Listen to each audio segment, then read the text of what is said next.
his influence this far on you? So Coach Rosen coming in, I think he's bringing, he's done a lot of great things in his past, where he's been in Oklahoma or Indiana. So we're excited to have him. He's bringing some good stuff into our offense. We're not really changing a lot, but he's bringing some good ideas that we're incorporating. Billy Price same here, thing folks. with Coach Day. So we bring some good things that they've used in the past that we can incorporate into our offense, because offense, it's not broken, but there's definitely things that we could update and adjust, and that's what he's doing. Yeah, it's only day 3, but we're going to talk about the deep ball again. Just have you guys been integrating that a little bit more? I know it's only day 3 of practice.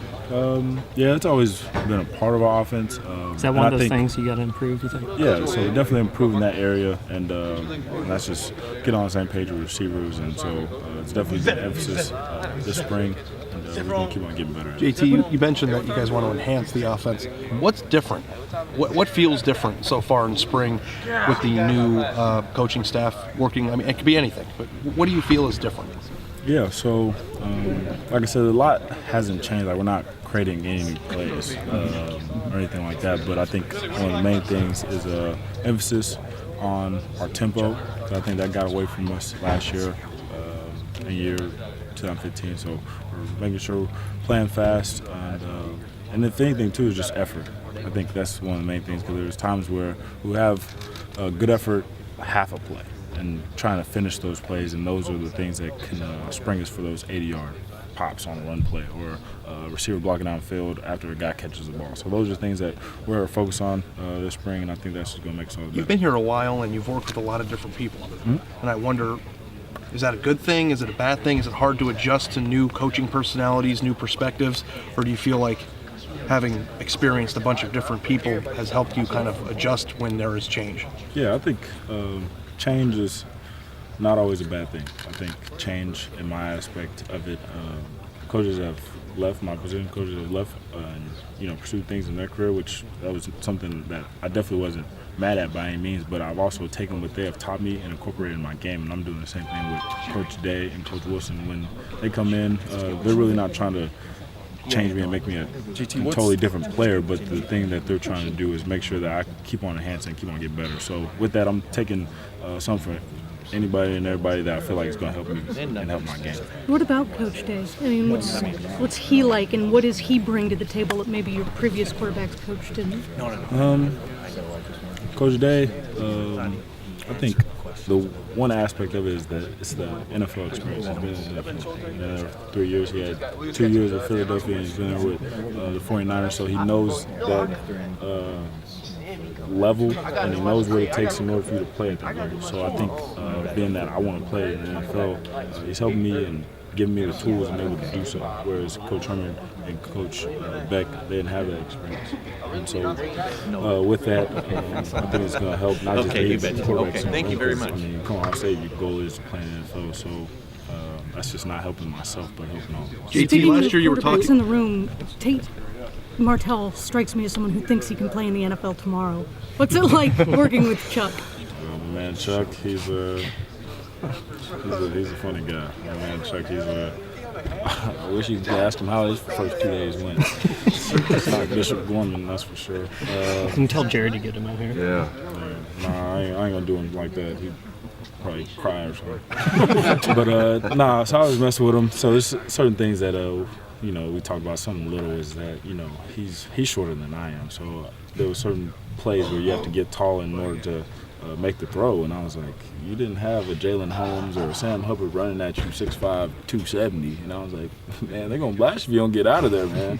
And so he's getting better. I think he's starting to adjust to it, because when you come in from high school, and you was the big fish in a small pond, and now you're the guppy in the big pond, right? So with that, he's adjusting to it. I think he's going to be good. JT, there's not typically a lot of fifth-year guys in this program, yet you look around, you have Billy, you have yourself, you have Taekwon, you have Chris, you have Marcus. Just what's it like being back here for one last go-around with the rest of this 2013 class? Yeah, so like you said, that years past there hasn't been a lot of fifth-year guys, but I think the guys who are here now are committed to the team. I think that's something that is definitely expressed through the winter workouts, not just spring ball first few days. Everybody's happy to get back to ball, but I think when the winter workouts came and the grind came, it was about the guys. And I think my class, we love Ohio State, we love this team, and we want to do the best for Ohio State and make sure that we end the season on top, and I think that's our focus. JT, you've obviously accomplished a lot in your career, but as Coach Meyer said the other day, you haven't lifted a trophy. It's your last hurrah.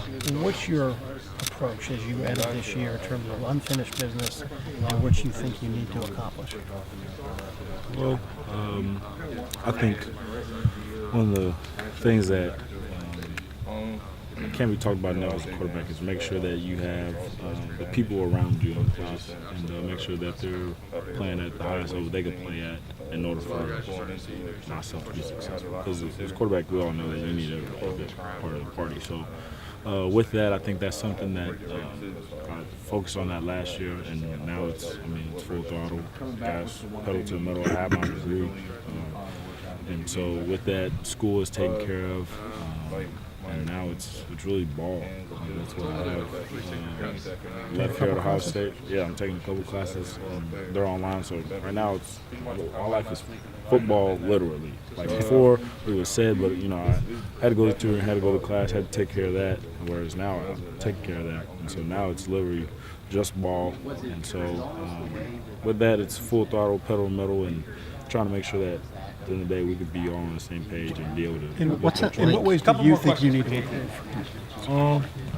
So, me, I think something that always could help is when it comes to passing, making sure the receivers, they do enough as far as getting open, so helping them get open. That's the yards after the catch, and get better in that aspect of my game. So that's accuracy, and then timing. I think last year there was certain things that we weren't on time, whether it be me or the receiver, and that's something like when Coach Wilson came in. He said, as a receiver, you're not beating a corner, but you're beating a defensive end that a left tackle has to block.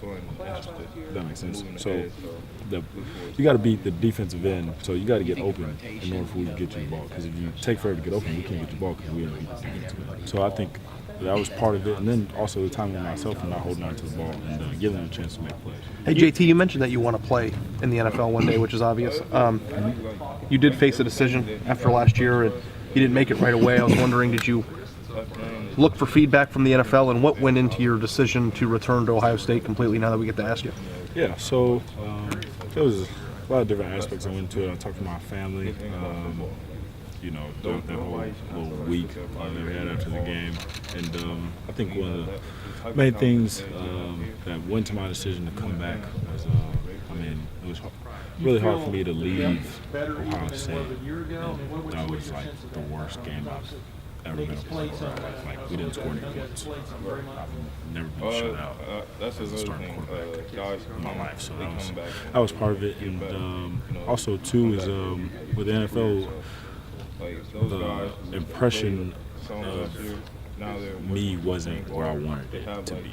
And that was mainly, basically me playing quarterback, because there was things that were out there that I could definitely enhance and improve. And so it wasn't like I was just going to take that on full head of steam, which I could have done and leave and, prove them wrong, whether it be, pro day or combine. That could have been done, but I think the better approach was, come back to Ohio State, a place that I love, the place that I could have opportunity to, win another national championship, and also definitely enhance and improve my stock as far as the NFL. JT, this is a very interesting place because you, at one point when you were a freshman, you were Ohio State royalty. Now that you aren't before, but there's a lot of fans too that were upset and say stupid things. I don't know what your impression is because you read it, you see it, and how it is to come back and kind of feel like you have to prove your own fan base wrong again.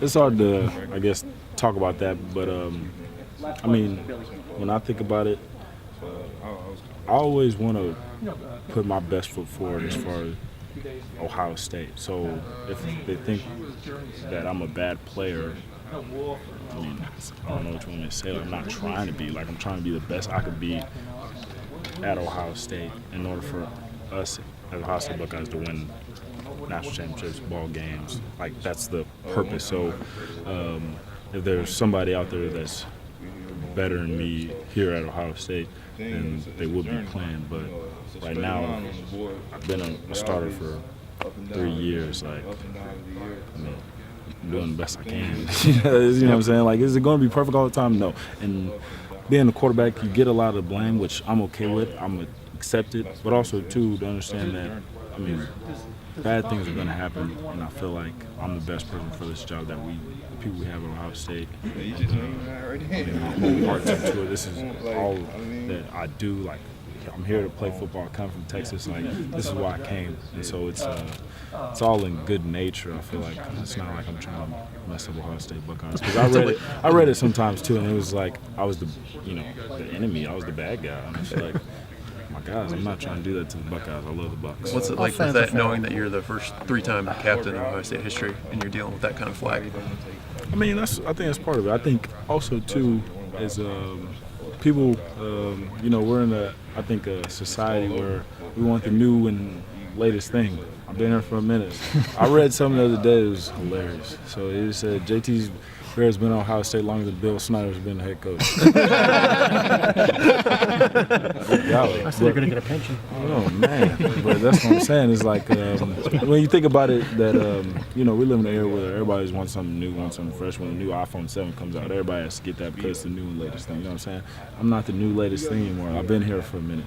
But also, I'm still trying to enhance and get myself better in order for us to be where we want to be. And I think that's all I can do. Talk to Aaron Kraft about that. Thanks, JT. Thanks, JT.